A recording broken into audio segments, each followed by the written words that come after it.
بعضی کسانی څاروی واخلي او بیا په 4 کسه یا په 2 کسه یا په 3 کسه یا په 6 کسه خو قربانۍ کې خو وکېږي دا وروسته وایي زه به ځان سره دا کاکا ماما ترور خور خوری دا به ځان سره شریک کما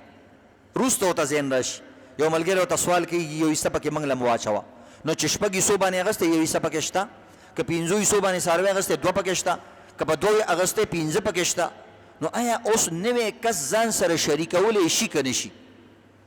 نو عزتمندو څاروي اخیستونکي 2 قسمه خلک دي یو هغه کسان دي چې مالدار موږ ورته وایو صاحب نصاب چې چا باندې قرباني لازم ده د دې هم 2 صورته دي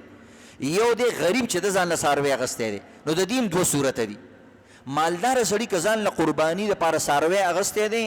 او لا کسانی مقرر کړي نه دي وایي وروسته به ګورو چې څونه قربانیان یې پې کولې نو بس خبره ختمه خو څاروی اخیستی دی اوس چې څومره کسان پکې شریکوي تر و پورې ځان سره شریکولی شي ممانعات پکې نشته ځکه په مالداره په صاحب نصاب باندې یو حصه قرباني ده نو 6 حصې ته زیاتې دي اوس که ځان سره خور خوری مور پلار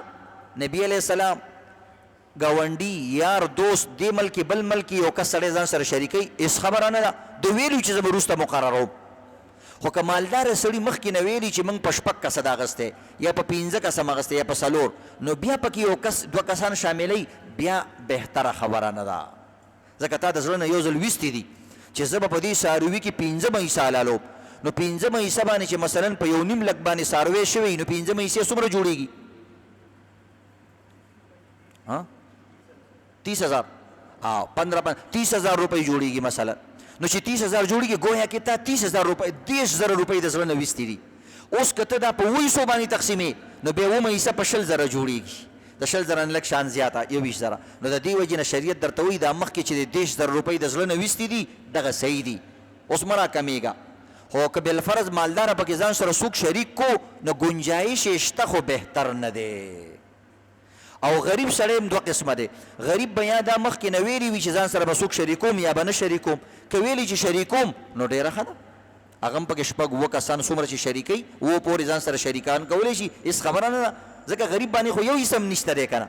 او هغه ځان باندې یو حصه منلې ده خو ځان سره به 6 کسان په غټ څاروي کې ملګري کوم نو خیر دی ملګري دي کی خو که غریب سړي ځان سره دا نه ویلي پوره غوا غوایې ځان لپاره اخیستی دی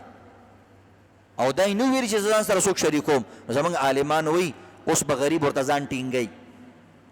ځکه شریعت ورته ویل مه کوه د ویل نه کومه اوس شریعت وایي ځان ټینګ کړه که اوس نور ځان سره پکې څه نه راکاږي چې دا دې شي او دا دې شي او دا دې شي